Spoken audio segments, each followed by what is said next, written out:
Congress party నిరసన కార్యక్రమాన్ని చేపట్టి గ్రీవెన్స్లో కలెక్టర్ గారి ద్వారా రాష్ట్రపతికి వినతి పత్రం డీసీసీ అధ్యక్షులు అంబటి కృష్ణారావు, జిల్లా ఇన్ఛార్జ్ గాదం వెంకట త్రినాథరావు, పట్టణ కాంగ్రెస్ అధ్యక్షులు రెల్ల సురేష్, రాష్ట్ర మహిళా కాంగ్రెస్ ఉపాధ్యక్షురాలు కేవీఎల్ఎస్ ఈశ్వరి, రాష్ట్ర ఎస్సీ సెల్ విభాగం ప్రధాన కార్యదర్శి తెంబూరు మధుసూదన్ రావు కలిసి అందజేశారు.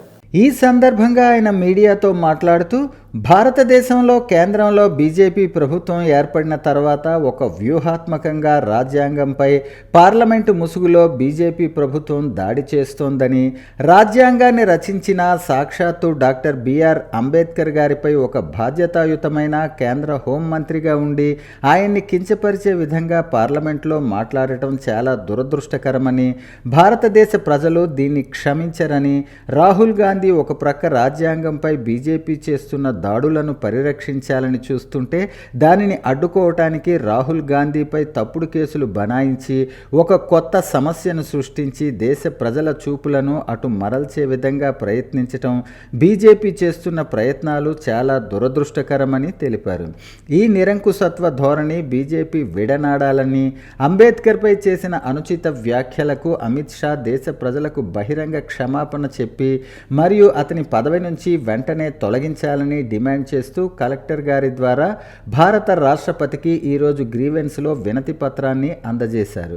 ఈ నిరసన కార్యక్రమంలో ఆముదాలవలస నియోజకవర్గ ఇన్ఛార్జి బొత్స వెంకటరమణ, నరసనపేట నియోజకవర్గం ఇన్ఛార్జ్ మామిడి సత్యనారాయణ, పాతపట్నం నియోజకవర్గం ఇన్ఛార్జ్ మజ్జి మురళీమోహన్, ఎచ్చెర్ల నియోజకవర్గం ఇన్ఛార్జ్ ఆబోతుల వెంకటనాయుడు, యువజన కాంగ్రెస్ అధ్యక్షులు పూడి కిరణ్ కుమార్, గారమండల కాంగ్రెస్ అధ్యక్షులు అంబటి దాలినాయుడు, ఇజ్జురోతు రమణ, గొల్లపల్లి దాలయ్య, జి అప్పారావు, కొత్తకోట జోగినాయుడు, చాన్ బాషా, సయ్యద్ ఉల్లా ఖాన్, కనుగుల రవికుమార్, రావాడ సుదర్శన్ రావు, అంబటి రాజారావు, సతివాడ ధర్మారావు, సూర్యా బేగం, సోడవరం చంద్రరావు, సోడవరం లీలావతి, బేరి వెంకట్రావు, అంబటి లక్ష్మణరావు, పలువురు కాంగ్రెస్ నాయకులు కార్యకర్తలు పాల్గొన్నారు. రాష్ట్ర ఏఐసిసి పిసిసి ఆదేశాల మేరకు శ్రీకాకుళం టీసీసీ ఆధ్వర్యంలో 17వ తేదీన పార్లమెంటులో సాక్షాత్తు కేంద్ర హోమ్ మినిస్టరే బాబాసాహెబ్ అంబేద్కర్ మీద అనుచిత వ్యాఖ్యలు చేయడం చాలా దురదృష్టకరం.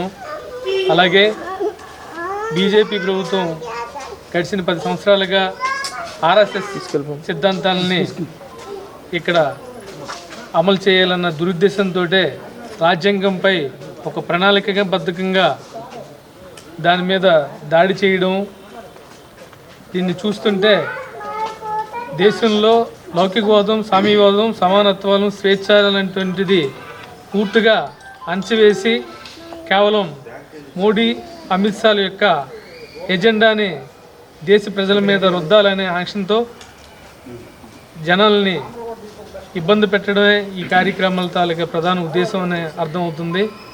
దీనికి మా ప్రతిపక్ష నేత రాహుల్ గాంధీ గారు దేశం యొక్క స్వతంత్రాన్ని, సామ్యవాదాన్ని, లౌకికవాదాన్ని కాపాడే క్రమంలో పోరాటం చేస్తే తన పైన అక్రమైన కేసులు బనాయించి తనను అడుగడిగిన ఇబ్బంది పెట్టడమే దీనికి పూర్తిగా నిదర్శనం.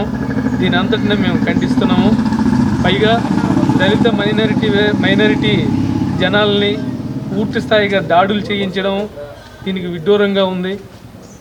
ప్రస్తుతానికి దేశంలో ప్రజలు తీవ్ర ఇబ్బంది పడుతున్నారు. బీజేపీ అంటే అసహించుకునే స్థాయికి ఈరోజు దిగజారింది.